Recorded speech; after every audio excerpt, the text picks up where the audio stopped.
All right, I would like to welcome everybody back to another 1010 Baltimore talk show. I'm your host, Bruce Jackson, and it is our Financial Empowerment Month. This is the last day of April, last Monday in April. It's the last day we have to talk about financial empowerment. And I am excited because I have none other than the Baltimore tax man. Goes by King.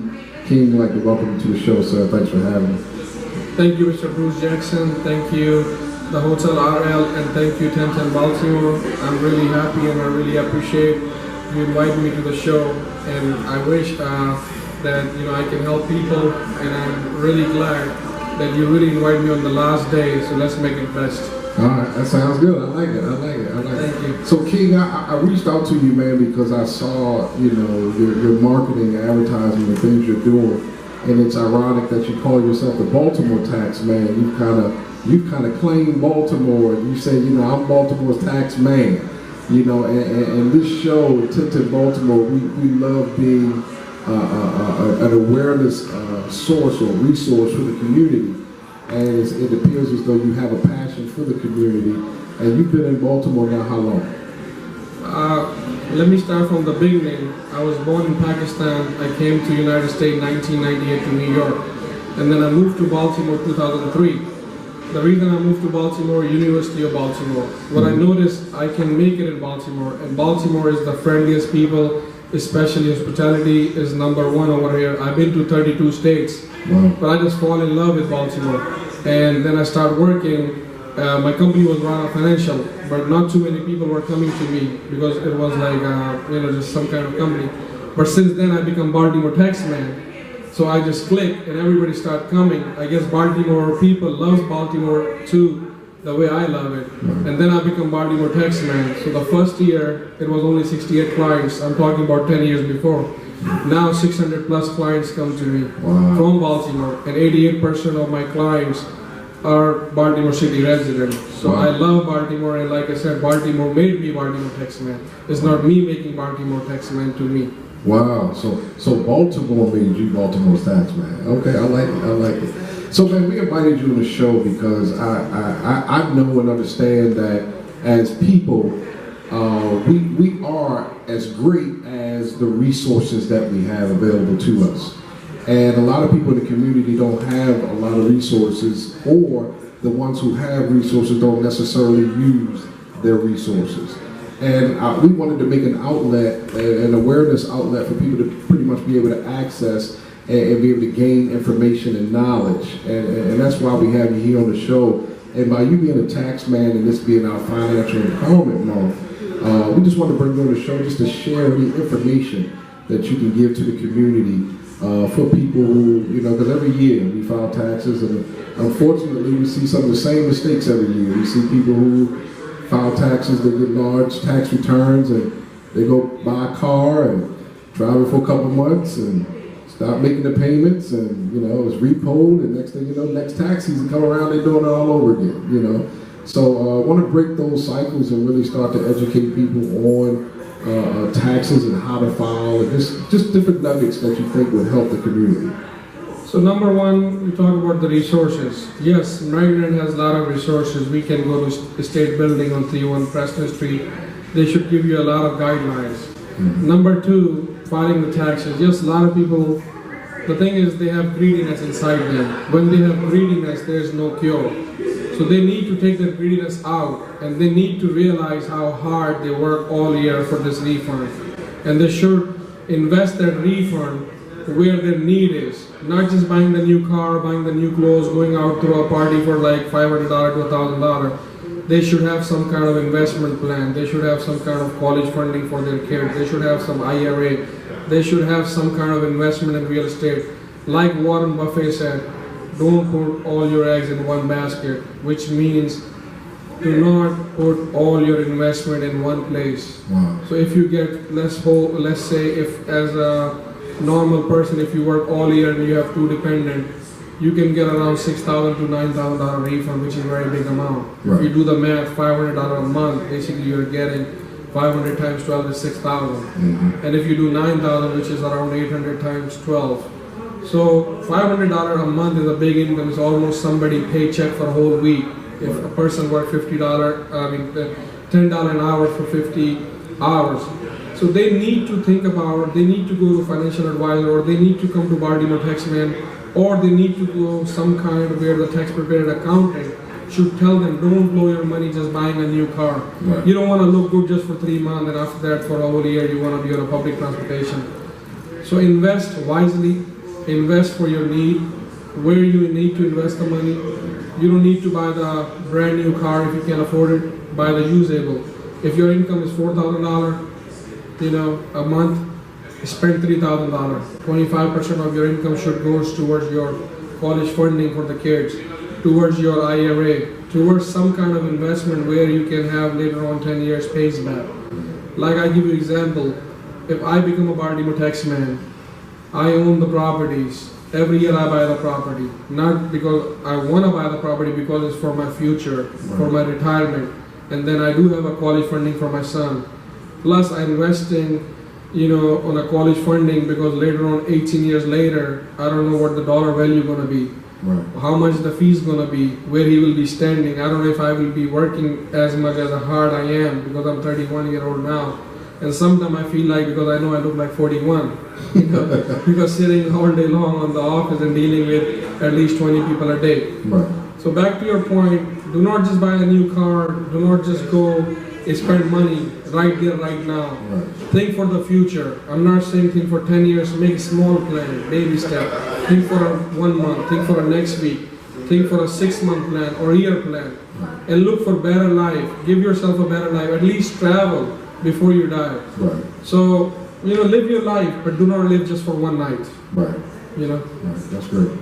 Now, we had a chance to talk before the show, and you shared a lot of great nuggets, and I want to hear some of those again, because I think they'll be great for the show. And you talked about some of the benefits that a lot of single moms don't take advantage of when it comes to filing taxes. Tell us about that, and what some of the single moms should be aware of. See, as you know, nowadays, Peter Franchard, state of Maryland, he's getting strict. The guidelines are getting strict.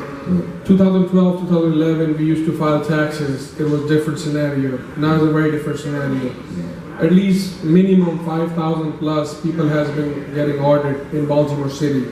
What people been doing, they've been just making a fake businesses and making an income to get an unincome credit.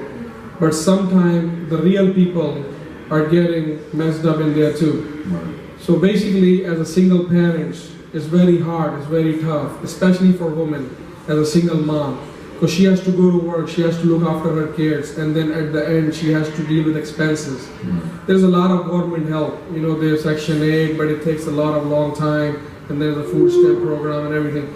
But I'm still proud of a lot of women, especially single moms who are going to work every day, who feed their children, to have a shelter, a roof in their children, on top of their head. So where they make mistake, especially in Baltimore and Baltimore City, because we have this problem, we have a lot of single parents, and especially women, because they want to do a lot, but they cannot do a lot because there's no education they're getting, and they don't have a time. So I'm willing to take the time out, and I want to talk to you right here on your radio show. Plus, I want to tell BaltimoreTaxman.com. They can reach me there, they can email me, my cell phone is there, they can text me, and I will be sitting with any one of them who want to learn. I'm giving my personal time to them for free. But I don't want anybody to waste their time. So get back to the point. Like a lot of single moms, if you look at their taxes, what they claim. Cleaning company, babysitter is number 1. Then beautician, hairstylist, some probably do a little bit here and there, management or construction. A lot of time, they make money cash. Where they made a mistake, as a babysitting, I give you example.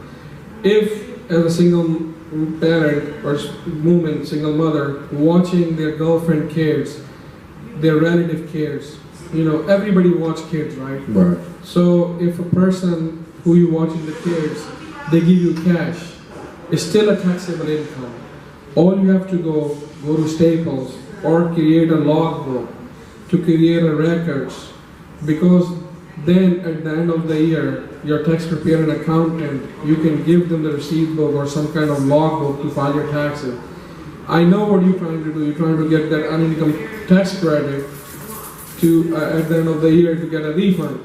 But in order for me to get you that unincome tax credit, because earn means you have to earn it, right? So I can help you, but you need to provide me the record. For example, if you're watching somebody cares, if she give you $50 for a night, give her a receipt for $50.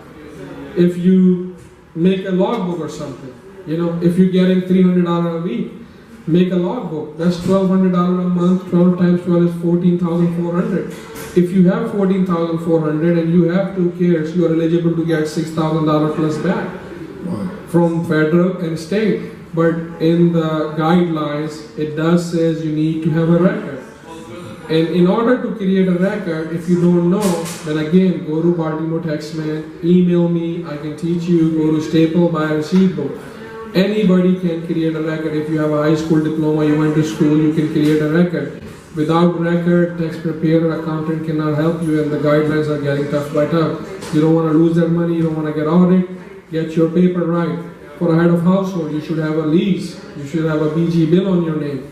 And again, if you think you're going to make more than $1,000 in your business, all you have to go to the state building register LLC. If you don't have a money for $100, $150 to register and getting your tax ID, which is free from IRS, then register the trade name and then get a tax ID. Go to the bank.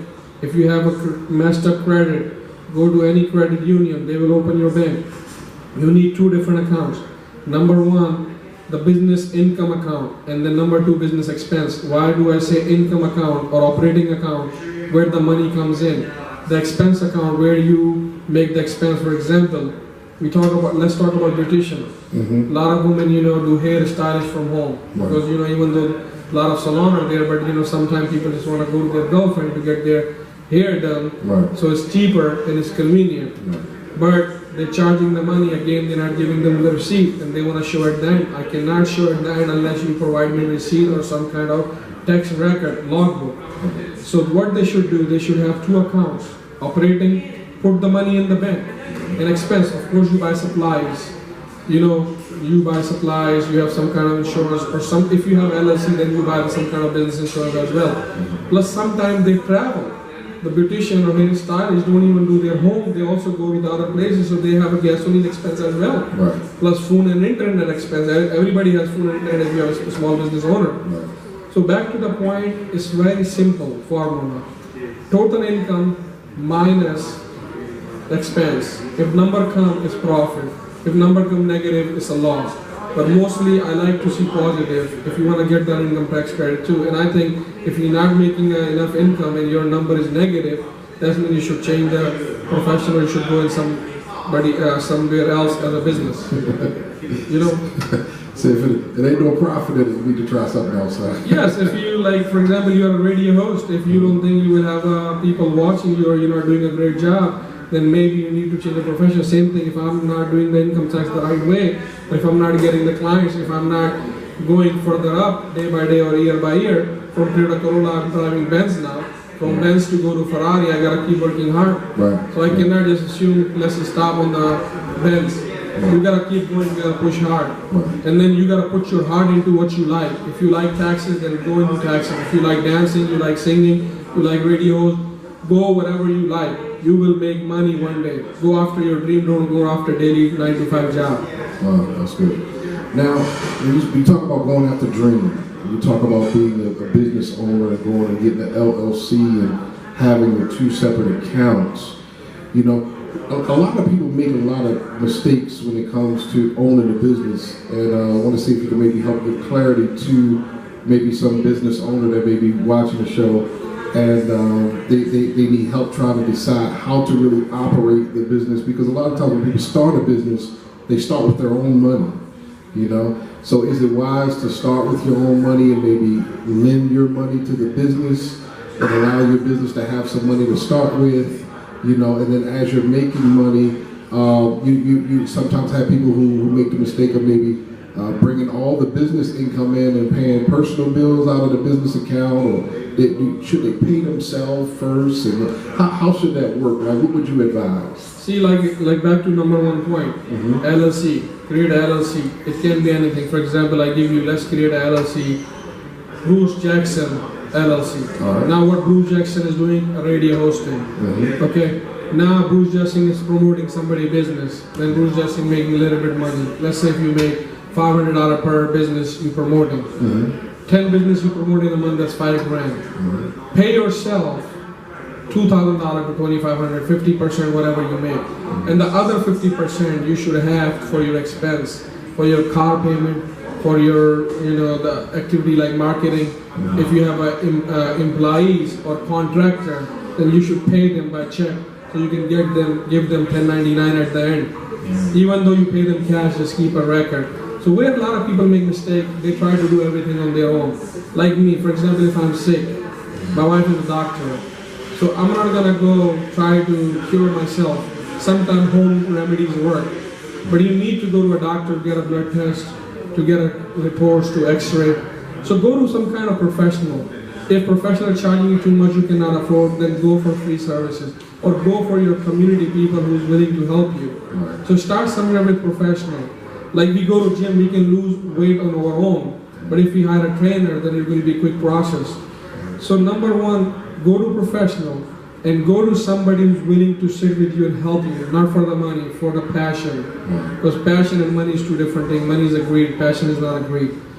So go for people who have a passion to help. Like dream, everybody dream about something, but not everybody dream become true. So if you look at the history, if MLK did what he has done because of you all means, I'm not saying I'm not one of your community member, I'm more African American or black than me being Pakistani, because 88% of my clients are African American and black. I want to tell today on the radio, it's not related to financial, but also related to respecting the communities. If black community or African American community is not doing well, don't judge the book with the cover. You don't know what they have to go through, you don't know what their forefather has to go through. We should start appreciating them. Because of them, because of you all, we are sitting here, we are driving the nice cars, we are not slaves, and we are voting. So about the election day, that's why I want to bring that. What MLK has to suffer, what a lot of other African American or black leader has to suffer, because of you all, every race is welcome in America and every race can vote. Wow. Thank you for that. Thank you. Little pause for the cause right there. Okay. All right. Now, King, you do what all do you do? What all are part of your services at the Baltimore Taxman? I know you do a little more than just taxes. Tell us a little bit. See, 4 months, January to April, is the tax season. So I don't take off. 7 days straight I work. Sometimes I, get in the office around 10 o'clock, 12 o'clock, and then I go until 10 at night. Sometimes 1 in the morning. It depends. How many people I have. Mostly I have at least 20 people per day. But I'm not doing 20 people taxes per day. Some kind they miss the medical record, they miss the social security card, they miss that. So I'm mostly doing at least 10 people a day. So that's mean you have 90 days. So 90 days if you do 10 people, that's 900. But I have done 600 plus. So we do the math, it's like 7 people to 8 people a day you're doing it in 90 days. So 4 months is the tax season. Then I have a Better Baltimore City, a non-profit. Or I work with kids. I work with a lot of people who doesn't speak English. So I do immigration help. I'm an immigration consultant. I'm not a lawyer, I'm a consultant. I help them to print out the forms. I can help them because I belong to a foreigner community, Pakistani Indian community. So a lot of people are here, they're not immigrant, green card or their status is pending. And a lot of people are doing political asylum because they don't have the security or their life is not secure back home. So immigration is number one. I'm doing immigration consulting. Then thanks to Allah, that Allah has given me enough. Every year, like I said, I buy property. So I own 9 properties in Baltimore City. So by putting investment, like I said, don't put your eggs in all basket. So immigration is free, I help, but the property I buy it. And the property formula is simple. You buy property for $100,000. $100,000 property should pay you back the money in 7 years. But you can get money back by 5 years. You do the math. Let's say if you buy any property on 25th Street, for example, because I know my office is right on 300 East 25th. I own that in 316. So I give you example on 25th Street. You buy the property for 100,000 after closing and everything. Now the property you make it to 2 units, 800 second floor, 700 first floor, $1,500 a month rent comes. 1,500 times 12 is how much? 18,000. So you better than me, man. So 18,000 times, let's make it easier for you. Okay. 20,000 a year times 5 is how much? 100,000. 100,000. So you're getting there. Yeah, I'm getting there. So $100,000, how many years you have make back your money? 5 years. 5 years. Yes. So what's the formula? Simple. So you know, and like if I sit with you, or if I sit with anybody, can judge or learn the formula in 5 minutes. So any money you invest, it should give your money back in 7 years, but you can get back in 5 years. After 5 years, a lifetime profit. If you sell the building, it's more profit because your investment is safe. But what a lot of people made a mistake, they become greedy. If you think your tenant is making $3,000, don't charge them more than $800 rent. They will not be able to pay you. Because 33% of income should go towards the rent. So everything is in the books. Nothing I'm telling you is not in the books, but sometimes you have to learn from the personal experience.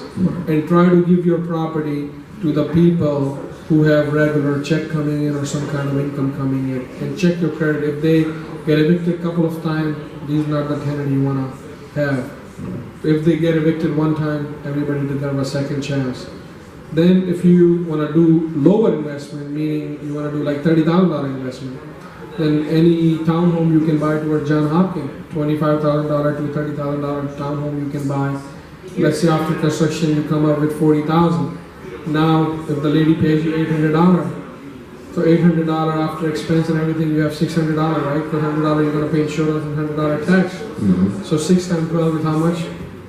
72, right? Yeah. So $7,200 is coming a year. So 72, let's just say 7,000 times 5 is how much? 35,000. Okay, 35,000. So 35,000, back to my formula, 5 years to get your money back. Okay. But the thing is that in those 5 years, you're going to lose money at least for 1 year. So what I do every year, if I get rent for 12 months, I minus 2 months because that goes towards your expense, and 10-month rent goes towards your income. But that doesn't mean it's a profit, but you remember that how much money you put in. So those 10 months, you take the money out, put on a side for reinvestment. So if you're going to keep reinvesting it, one day you become a Warren Buffett. I don't think I'm going to become a Warren Buffett or Bill Gates. I'm going to be becoming a Baltimore tax man. Okay. Now, what kind of advice would you give somebody who wants to get to that level where they can make those $30,000 investments, $100,000 investments, but they got to start off from scratch? Let's say they're working a $40,000 or $50,000 a year job, and they're paying bills and they're trying to figure out how to ways to save money and start investing money. And where should you start investing when your money is small, when you have a couple $100 or maybe $1,000 ready to invest? What kind of advice would you give that person? See, you have to look into 3 things. Number 1 comes planning. Anything you do in life, no matter what, relationship, financially, personally, mentally, emotionally, you do anything in life, number 1 comes planning. If you're going for a good date, you want to look good and you want to plan where you want to take it out. Same thing with the investment. If you want to invest, you want to know where you want to invest, where the money return is coming back. Then the second thing is marketing. So again, in a relationship or in a business-wise, marketing is the number 1 key. Market yourself to the people who you think are going to gain money from, not market to the whole neighborhood. If you're a barbershop, you don't want to go to the bald guy who doesn't have no hair. Maybe he will come once in a while to get a shave. You want to go to the people who have some hairs so they can keep coming back every week. So third thing is management. You need to learn how to manage your money. For example, I give you example in the beginning I was talking, $4,000 anybody can make. If you do like math, 40 hours, anybody can make like $15 to $16 an hour right now, because they are still pushing in California or any places minimum wage to $15. I think, which is right, but I don't think it's going to be possible in Baltimore, because a lot of people are going to lose job, because a lot of small business owners cannot afford it, so they might want to let some workers go. But back to your question, so if you make $4,000, then 25% to 33% should go towards your rent. Let's put $1,000 towards your rent. Then $1,000 towards your car, which include gasoline and insurance. If you're giving your car more than $1,000 for your transportation, that's when you need to lower your transportation. If you're giving more than $1,000 rent as a single person, you need to lower your rent, or you need to find cheaper place. Because $1,000 is a good townhome you can find in Baltimore City, or even 2-bedroom you can find in a county. I don't think anybody has more than $1,000 in counties for 2-bedroom. I'm not talking about Baltimore City in a harbor. You cannot even find a studio for $1,000. Oh, no. But for that you need a $600,000 income. So now 25% goes to the rent, 25% goes towards your transportation. Now you have 50% left, right? And 25% should be your food and your entertainment. Don't try to eat out every day. Don't try to make that $20, $30 bill outside, go to a restaurant, get up a drink. Everybody likes to drink, man. Everybody likes to eat out. Everybody likes to be VIP. But become a VIP before you want to get treated like a VIP. And then last 25% should be towards your dream or towards your future. Like anybody has a 9-to-5 job, Monday to Friday. What I notice, a lot of people give up. They only work Monday to Friday and they give up on their dreams. And after 40 years, they realize, oh man, I couldn't have done this, I couldn't have done this, I wouldn't have done this. What anybody can do. Let's do it together now, because live your life like it's the last day. If you want to be successful, today is the time. Start from today. So do your 9-to-5 job, which is 40 hours. Then I'm not saying don't enjoy your weekend. Of course you need to enjoy life, you need to go out, have family, and if you have a girlfriend, take her out. If you have a wife, take her out. But put 10 hours from your weekend. 48 hours is your weekend. Sometimes if a lot of people start from Friday, after 5 your weekend, right? So 6 hours Friday and 24 hours and 24 hours. That's 54 hours almost in the 2.5 days you have. Take 10 hours. 10 hours towards your passion. If you're a writer, write a book, write an article, go to a newspaper. If you're a dancer, go to a dance class. If you're a comedian, go to stand-up shows. If you want to become an accountant or become a tax preparer, go to some place where there you can put 10 hours for your free time to learn that. Like I give you an example. I used to spend 10 hours with the real estate guy, Mr. Saki Shah. He owns Pizza Boli and he's Pakistani. He has 140 Pizza Boli in Baltimore. Then another Pakistani guy, Mr. AJ, he has 50 plus gas station in Baltimore City. So what I noticed from Saki Shah, what he was doing, he was buying every year one property. Now he owns 40 plus property. He's been working 20 plus years. So 25% of your income should go towards your passion and your investment. If you're not investing in your passion or you're not investing anywhere, that means you need to find a different job or you need to cut down your expense. You cannot eat out every day. You need to start cooking home. You need to enjoy life. Just don't look into smoking and drinking and going out is fun. Go to gym. Go to work with the kids. There's a lot of kids in Baltimore City need our help, man. There's a lot of kids we can work with. We can make next MLKs. We can make anybody out there looking for help. If you decide today, I'm going to help one person, and I'm deciding today I'm going to help one person, we can help whole nation, we can help the whole people. But everybody has to make a promise to each other to help one person or one kid. What I notice over here, man, a lot of successful people, especially politicians, they are only doing talk to talk. They're not doing walk to walk. This city has so much potential. This city has so much potential. This city has so many programs. If I can come from a different country, if anybody can come from a different country, a different city can become successful in Baltimore, anybody from Baltimore can become it too. City has a lot of program, dollar to value, a lot of houses. I believe more than 50,000 houses in Baltimore cities are vacant and owned by Baltimore City. Go to their events, go to their seminars, learn how to buy a city property. The $10,000 property you can buy for $2,500 and you can slowly and steady fix that property. There's a lot of 203 loans are available too. Look for the loan officer who do 203K loan, which means the construction loan. Try to build your credit small. I went to the city hall, I talked to college stroke councilman, I went for microfinancing. See, in Baltimore City, we need microfinancing.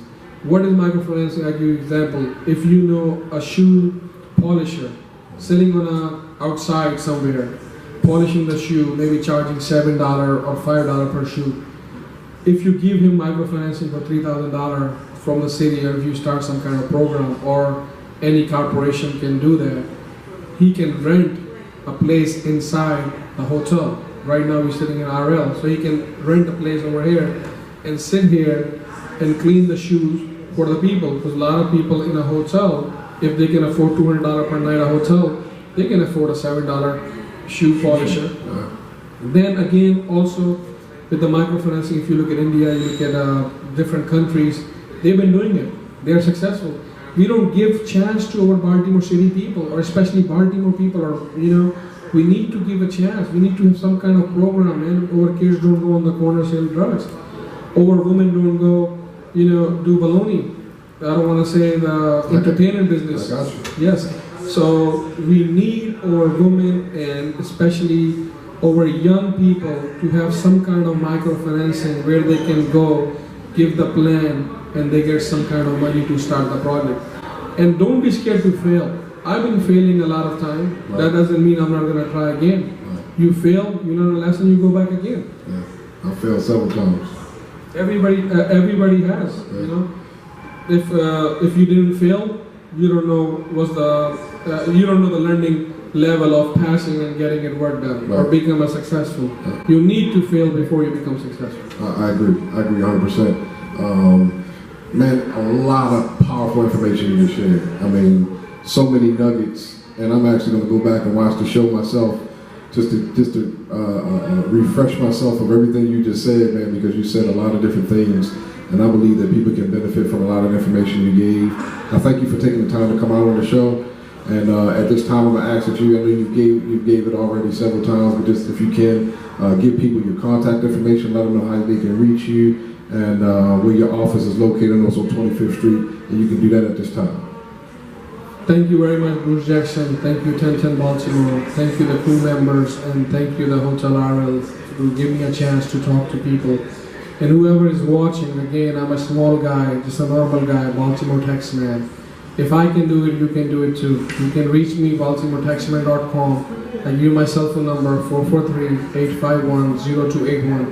Text me, anybody want to learn, I'm open, and I want to help you, because I'm not only going to do this just to help you, for my soul. There's two types of hunger. One, we make money, one we do for soul. Everybody can make money, but let's do something for the soul. Thank you. Wow, thank you so much. All right, everybody, that's our time for today. Again, this is wrapping up our Financial Empowerment Month. I thank everybody who's been watching our shows, and if you've enjoyed the information, I thank you so much. I ask that you would comment on the videos. You can also send us emails as well at 1010baltimore@gmail.com. That's TEN10 Baltimore@gmail.com. We would love to hear information from you. If you have any testimonies, if you have any stories, information you want to share with us, we're open to hear that information. And again, thank you everybody for tuning in. And thank you again, King, aka Baltimore Taxman, for coming out and helping us on our last night of financial empowerment. And look forward to seeing everybody next time. All right, thanks.